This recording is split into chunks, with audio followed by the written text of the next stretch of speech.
Boa tarde a todos e todas. Eu sou Franciele, aluna da Faculdade Machado Sobrinho, estou cursando Psicologia no sexto período.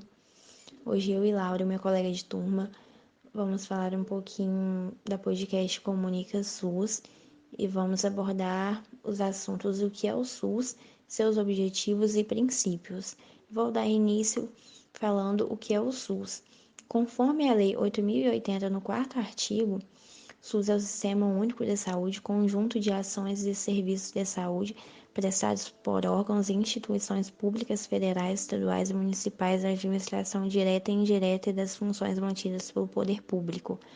O SUS não é mais somente uma obra sobre o processo histórico de construção da reforma sanitária brasileira e suas conquistas, mas agora sim fornece uma base sólida e crítica para a defesa do SUS e da democracia.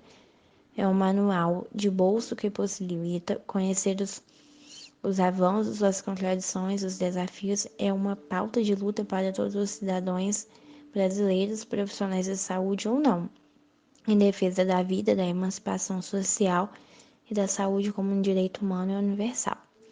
Agora falando um pouquinho dos objetivos, conforme o quinto artigo definiu: a identificação e divulgação dos fatores condicionantes e determinantes da saúde, formulação de políticas de saúde destinadas a promover nos campos econômico e social o acesso universal e igualitário, assistência às pessoas por intermediário de ações de promoção, proteção e recuperação da saúde, com a realização integrada das ações assistenciais e preventivas, execução de ações de vigilância sanitária, de vigilância epidemiológica, de saúde do trabalhador, de assistência terapêutica integral, formulação da política na execução de ações de saneamento básico, ordenação da formação de recursos humanos na área da saúde, vigilância nutricional e orientação alimentar, colaboração na proteção do meio ambiente,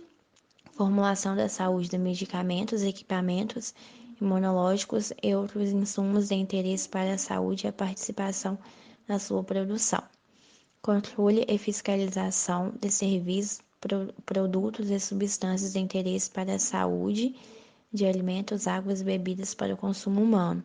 A formulação e execução da política de sangue e seus derivados. Entende-se por vigilância sanitária um conjunto de ações capazes de eliminar, diminuir ou prevenir riscos à saúde e intervir nos problemas sanitários recorrentes no meio ambiente, na produção e circulação de bens e da prestação de serviços de interesse da saúde, abrangendo.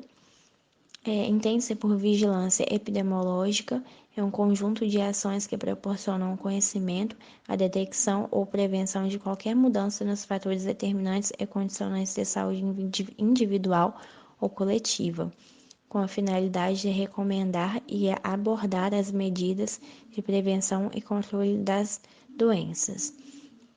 Diante dessa lei, a saúde do trabalhador é um conjunto de atividades que destina, através das ações de vigilância epidemiológica e vigilância sanitária, a promoção e proteção de saúde dos trabalhadores, assim como visa a recuperação e reabilitação da saúde dos trabalhadores submetidos aos riscos e agravos advindos das condições de trabalho, abrangendo assim assistência ao trabalho vítima de acidentes de trabalho portador de doença profissional e do trabalho, participação no âmbito de competência do SUS em estudos, pesquisas, avaliação e controle dos riscos agravos potenciais à saúde de existentes no processo de trabalho, participação no âmbito de competência do SUS da normalização, fiscalização e controle das condições de produção, extração, armazenamento, transporte, distribuição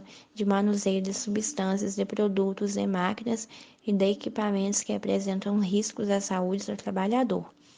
Avaliação do impacto que as tecnologias provocam, informação ao trabalhador, à respectiva entidade sindical e às empresas sobre os riscos de acidentes de trabalho, doença profissional e do trabalho, bem como os resultados de fiscalização, avaliações ambientais e exames de saúde, de admissão periódicos e de demissão, respeitados os preceitos ético-profissional, participação na normalização, fiscalização e controle dos serviços de saúde do trabalho nas instituições e empresas públicas e privadas, revisão periódica da listagem oficial de doenças originadas no processo de trabalho, tendo na sua elaboração a colaboração das entidades sindicais, a garantia ao Sindicato dos Trabalhadores de requerer ao órgão competente a interdição de máquina, de setor de serviço ou de todo o ambiente de trabalho,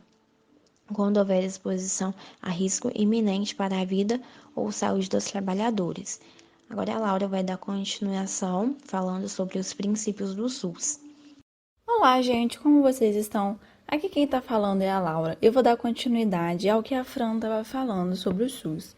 Agora eu vou falar um pouquinho sobre os princípios do SUS, começando pela universalidade, que envolve a saúde de cidadania e dever do Estado. Todas as pessoas têm direito ao atendimento, independente da cor, raça, religião, local de moradia, situação de emprego ou renda, entre outros. A equidade, que o SUS deve tratar desigualmente os desiguais. Os serviços de saúde devem identificar as diferenças da população e trabalhar para cada necessidade, oferecendo mais a quem precisa. Visa também reduzir as disparidades regionais e sociais. A integralidade é entendida como conjunto articulado e contínuo das ações e serviços preventivos e curativos, individuais e coletivos, exigindo para qual caso em todos os níveis de complexidade do sistema. Agora eu vou falar também um pouquinho dos princípios organizacionais, começando agora também pela regionalização e hierarquização. Este princípio está ligado aos gestores estaduais. A hierarquização em níveis crescentes de complexidade, regulação adequada entre os níveis de sistema, a resolubilidade. É a exigência de que quando o indivíduo buscar o atendimento ou quando surgir um problema de impacto coletivo sobre a saúde, o serviço correspondente seja capacitado para enfrentá-lo e resolvê-lo até o nível de sua complexidade. Falando um pouco também agora da descentralização, que envolve a redistribuição das responsabilidades quanto às ações e os serviços de saúde entre vários dos níveis de governo. É a garantia constitucional de que a população, através de suas entidades representativas, poderá participar do processo de formulação das políticas de saúde e do controle de sua execução, em todos os níveis desde o federal até o local. Os conselhos de saúde, com representação partidária de usuários do governo, profissionais, saúdes e prestadores de serviço, com poder deliberativo. A participação dos cidadãos. O controle social, conselho de saúde, que envolve o paritário, que são os gestores profissionais de saúde e usuários, o municipal, o estadual e o federal. Este princípio garante a participação na formulação e controle da execução das políticas de saúde. Agora, sobre o controle social, que são as conferências de saúde nas 3 esferas do governo. São as instâncias máximas de deliberação, devendo ocorrer periodicamente. Definem as prioridades e linhas de ação sobre a saúde. É dever das instituições oferecer informações e conhecimentos necessários para que a população se posicione sobre as questões que dizem respeito à saúde.